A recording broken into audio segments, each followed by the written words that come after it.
जी हाँ, बिल्कुल सही सोच रहे हैं आप। तो इस तरीके से 30 से 50% हम एक्स्ट्रा मार्जिन सेव कर सकते हैं या एक्स्ट्रा इनकम कमा सकते हैं अपने रेस्टोरेंट में, अपने फूड आउटलेट में। अच्छा लगा आपको? इस पे सारी हम डिस्कस करेंगे। और उसके बाद मेन टॉपिक हमारा है आज का कि जो ये ऑनलाइन डिलीवरी एप्स हैं, क्या ये बेनिफिशियल है यूज़ करनी? क्या हमें ये यूज़ करनी चाहिए? करनी चाहिए तो कैसे करनी चाहिए? कब नहीं करनी चाहिए? अपने प्लेटफॉर्म हमें कब यूज़ करने चाहिए? तो इस पे हम सारी डिस्कशन आज करेंगे। तो पहला क्वेश्चन है, क्या हमें ये delivery apps, delivery services use करनी चाहिए? तो इसका आंसर है हाँ, हमें ये डिलीवरी एप्स यूज़ करनी चाहिए या यूज़ करनी पड़ेंगी कुछ टाइम के लिए, या फॉर द टाइम बिंग, या रेगुलर, जैसा भी हो टाइम के अकॉर्डिंग डिपेंड करता है। बट हमें ये यूज़ करनी पड़ती हैं अपनी एक मार्केटिंग करने के लिए, स्टार्टिंग में नए ऑर्डर लेने के लिए। क्योंकि मोस्टली जो अगर हम बात करें, जो हमारी मार्केट है जिसमें दिल्ली एनसीआर या मेन जो शहर आ जाते हैं, मेट्रो सिटी आ जाते हैं, क्राउड वाले एरिया आ जाते हैं, जहाँ भी इनकी सर्विस पहुँच गई है, तो वहाँ पे तो ये स्टार्टिंग में तो बहुत हमारी मजबूरी हो गई है इनकी सर्विसेज यूज़ करना।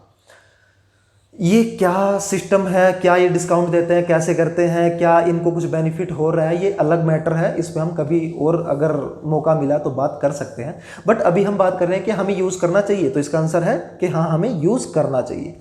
तो यहाँ प्रॉब्लम ये आती है कि हम ये भी बात कर रहे हैं कि हमें यूज़ क्यों नहीं करना चाहिए या कब इसे छोड़ देना चाहिए। तो यहाँ पे हमें ध्यान देने वाली बात है, ध्यान रखने वाली बात है, ये जो डिलीवरी एप्स हम यूज़ करते हैं, मेनली रेस्टोरेंट वाले जो रेस्टोरेंट चला रहे हैं उनके लिए अभी हम बात कर रहे हैं, ये एक जोक की तरह होती है। जोक जैसी होती है ना, जोक एक बार जब चिपक जाती है तो वो खून चूसती रहती है, चूसती रहती है। इस तरीके से ये एप्स हैं, ये रेस्टोरेंट का जो मार्जिन होता है वो सारा एक किस्म से रेस्टोरेंट का खून ये चूस लेती है।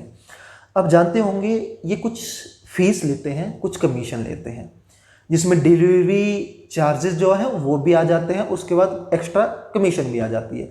जैसे हम बात करें ज़ोमैटो की, ज़ोमैटो जनरली 20 से 25% के आसपास कमीशन लेता है। उसके बाद डिलीवरी चार्जेस 30, 35, 40 रुपये वट जो भी इनके होते हैं वो भी कई बार ये लगाता है, कई बार नहीं लगाता। ये इनके मार्केटिंग के स्ट्रेटजी या मार्केटिंग के तरीके हैं। तो ये लगाइए, आप जो मेन्यू रख रहे हैं, जो आपका मार्जिन है, जनरली मार्जिन क्या होता है, एक ठीक ठाक रेस्टोरेंट में 50% का मार्जिन होता है। इसमें से 25 से 30% या 35% तक कमीशन ले लेते हैं। तो ये लगाइए आपके पास क्या बचा। उसके बाद 20, 25, 30% ये अलग से डिलीवरी चार्जेस लगा देते हैं। डिलीवरी चार्जेस मोस्टली क्या होता है कि ये देखा जाता है कि कस्टमर से लेते हैं, बट इस पे भी हम डिस्कस करेंगे कि क्या दिक्कत आती है, कैसे ये बेवकूफ़ बनाते हैं। तो सबसे पहली बात यही आगे ये हमने डिस्कस की है कि 30 से 35% मार्जिन हमारा ख़त्म हो जाता है यहाँ पे। तो ये बहुत बड़ी प्रॉब्लम है रेस्टोरेंट ओनर के लिए, जो रेस्टोरेंट मालिक हैं उनके लिए, क्योंकि 50% मार्जिन में से 30-35% सीधा सीधा इनको चला जाता है। तो मार्जिन कुछ भी नहीं रहा, तो कैसे एक रेस्टोरेंट ओनर अपना काम चला सकता है, कैसे वो अच्छी सर्विसेज दे पाएगा, कैसे अच्छा फूड, अच्छी क्वालिटी दे पाएगा। इसमें स्टार्टिंग में क्या होता है, स्टार्टिंग में तो कुछ टाइम तक वो ऐसा कर देते हैं। जनरली ये लगा लीजिए कि स्टार्टिंग में ये सोच के कि जो हमारी एक मार्केट बन जाएगी, बट इससे कैसे उभरे वो रेस्टोरेंट ओनर नहीं समझ पाते। तो इसका यही तरीका है कि आप पैरेलल में अपना डिलीवरी बॉय रखें, उसका खर्चा कम आएगा और वो सर्विसेज अच्छे से दे पाएगा। और उसके साथ में सबसे मेन बात है कि सारा डाटा आपके पास रहेगा, आप अपने अकॉर्डिंग सर्विसेज दे पाएंगे। तो जैसे कि मैंने होटल में जो सिलेक्शन होता है आपके स्टाफ का, उस पर वीडियो बनाई थी, आप वो वीडियो देख सकते हैं कि कैसे रेस्टोरेंट में हमें अपने स्टाफ को रखना चाहिए, कैसे स्टाफ होने चाहिए, जिसमें कुक, शेफ़, हेल्पर या डिलीवरी बॉय पर मैंने खास फोकस किया था कि डिलीवरी बॉय कैसा होना चाहिए। तो पहली बात तो ये आ जाती है कि डिलीवरी बॉय ज़रूर रखिए। तो बात कर रहे थे हम कमीशन पे। कमीशन 30 से 35% ये इनका मार्जिन होता है। तो जैसे जैसे देखते रहिए, जैसे जैसे आपका नाम बनता रहे, और ध्यान रखिए आप जब भी डिलीवरी दें, जब भी कोई आपका पैकेज जाता है जो एक पैकेट बना के देते हो आप, एक अच्छी सी पैकिंग जरूर रखें, एक पैकिंग अच्छी रखें, उसके साथ ब्रांडिंग जरूर करें अपने रेस्टोरेंट की, उसमें सारी इन्फॉर्मेशन आपके रेस्टोरेंट की होनी चाहिए। या हो सके एक छोटे मेन्यू कार्ड जैसे होते हैं, मेन्यू कार्ड अपने प्रिंट करवा लीजिए, जनरली सभी करवाते हैं। और जो भी आपकी ऑर्डर जाता है, ऑर्डर में जो पैकेट आपको होता है उसमें अपना मेन्यू कार्ड डाल दीजिए। तो इससे क्या बेनिफिट होगा, जो आपके कांटेक्ट नंबर हैं वो आपके कस्टमर के पास पहुंच जाएंगे। और जनरली सभी ऐसा करते हैं। वैसे आप अपने मेन्यू आप एक भी रख सकते हैं, क्योंकि ये भी आपको इंसिस्ट करेंगे इस चीज़ पे, जो जोमेटो है या स्विगी है, कि आपका जो मेन्यू है वो सेम होना चाहिए। मतलब आपका जो मेन्यू है आपके रेस्टोरेंट पे और जो ऑनलाइन डिलीवरी आप दे रहे हैं दोनों पे सेम होना चाहिए। क्योंकि मोस्टली ऐसा करते हैं कि आपका जो रेस्टोरेंट है वहाँ पे जो ओनर होते हैं वो रेट्स कम रखते हैं, और डिलीवरी ऐप्स पे जो रेट्स होते हैं वो थोड़े ज़्यादा रखते हैं, क्योंकि ये 30-40% जो मार्जिन है या इनका जो कमीशन निकालनी होती है ये कहाँ से निकलेगी, ये कहीं ना कहीं से तो निकालनी पड़ेगी, नहीं तो रेस्टोरेंट वाले काम नहीं कर पाएंगे। या तो वहाँ पे उनको रेट्स बढ़ाने पड़ेंगे, या फिर क्वांटिटी कम करनी पड़ेगी, या तीसरा ऑप्शन आता है उनको क्वालिटी में डिफरेंस लेके आना पड़ेगा।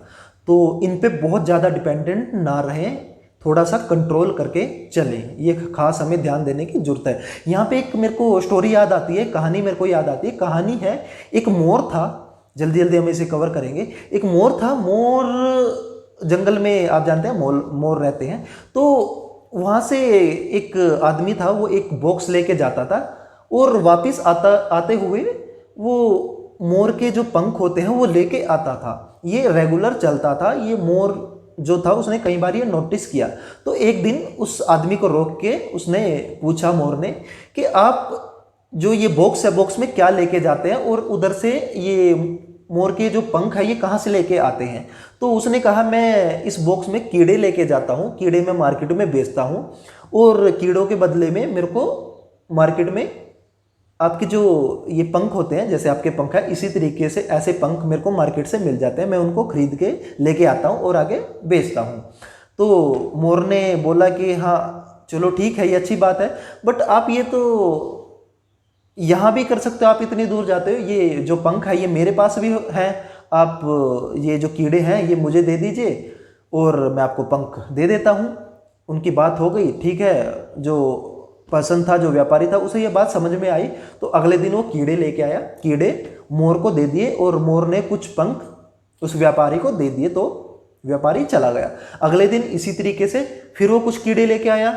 अगले दिन फिर उसने कुछ अपने जो पंख थे मोर ने, वो व्यापारी को दे दिए। इस तरीके से कंटिन्यूली चलता रहा, और कुछ टाइम के बाद देखा कि जो मोर था उसके पास कोई पंख नहीं बचे, वो सारे पंख उसके खत्म हो गए, टूट गए। तो इसमें मैटर क्या हुआ कि जो मोर था उसके पास पंख नहीं रहे, जो उसकी एक मेन उसके पंख थे जिससे वो उड़ सकता था, जिससे वो मेन जोर लगा सकता है, और उसके साथ में जो उसकी सुंदरता थी वो भी चली गई, वो भी खत्म हो गई। तो धीरे धीरे वो उड़ नहीं पाया, उड़ने के लिए उसके पास वो पंख नहीं थे, और उड़ नहीं सकता था। तो वो जो अपना फूड था, जो कीड़े थे, वो पहले चुग सकता था, ढूंढ सकता था, वो भी नहीं चुग सकता था, और पंख उसके पास रहे नहीं, तो उस व्यापारी को भी वो पंख नहीं दे सकता था। इसलिए उसको खाना वहाँ पे नहीं मिला, वो कीड़े उसको मिलने बंद हो गए। तो इस तरीके से क्या हुआ, वो जो मोर था वो कुछ टाइम के बाद मर गया, फिनिश हो गया। तो यहाँ से हमें ये चीज़ें सीखनी चाहिए कि इन ऐप्स पे ये एक बिल्कुल जोक की तरह है, यहीं से आप सीख ले सकते हैं। इन पे बहुत ज़्यादा हमें डिपेंडेंट नहीं रहना चाहिए। तो हमें इस तरीके से स्ट्रेटजी बनानी चाहिए कि अपने डिलीवरी बॉय साथ के साथ रखें और मेन्यू कार्ड साथ में डालें, अपनी मार्केट बनाएं, जैसे ही मौका मिलता है अपनी डिलीवरी देना शुरू कर दें। 1, 2, 3 जैसे भी आप डिलीवरी बॉय रख सकते हैं। जैसे आप देख सकते होंगे ये कि आपके डोमिनोज हैं या इस तरीके से और जो हैं, वो इसलिए सबसे अच्छी सर्विसेज दे पाते हैं क्योंकि उनकी जो डिलीवरी सर्विस है उनकी अपनी है। तो आप इस तरीके से कस्टमर को अपना बना सकते हो, कस्टमर को डिस्काउंट भी दे सकते हो, क्योंकि आपको इनको ये इतने 30-35%, 40% कमीशन नहीं देनी पड़ेगी। तो इस तरीके से आप अच्छे से अपना बिजनेस चला सकते हो, अपने बिजनेस को इन जोकों से, इन राक्षसों से बचा सकते हो। यकीन मानिए ये बर्बाद कर देते हैं। ओला उबर की तरह, जैसे ओला उबर में लोगों ने अपने गाड़ियां लगाई थी और धीरे धीरे धीरे स्टार्टिंग में तो अच्छा मार्जिन देते थे, उसके बाद धीरे धीरे धीरे धीरे आप कभी पूछ के देखिए। हालांकि ये एक बड़ा एक ये भी एक डिस्कस करने का एक टॉपिक है, बट हमारी लाइन ये नहीं है। बट आप इनसे भी पूछ सकते हो जो ये गाड़ियाँ ओला उबर में जिन्होंने लगाई है, इस टाइम पे इस तरीके से इन्होंने खून चूसा हुआ है कि अपने मार्जिन भी नहीं निकाल सकते, अपने खर्चे भी नहीं निकाल सकते। तो सेम सिचुएशन यहाँ पे हो रही है या आगे हो जाएगी। तो इससे बच के रहिए, अपना सिस्टम सारा बनाइए, अपनी डिलीवरी ऐप धीरे धीरे अगर हो सके अपनी डिलीवरी ऐप स्टार्ट कीजिए, अपने रेस्टोरेंट की ऐप बनाइए और अपने डिलीवरी बॉय रखें और खुद से डिलीवरी कीजिए और इन जोकों से बचिए। थैंक यू, मिलते हैं नेक्स्ट वीडियो पे। और बताइए कोई और वीडियो मेरे को बनानी चाहिए, किस टॉपिक पे मैं वीडियो बनाऊं, कैसे लगा आपका टॉपिक।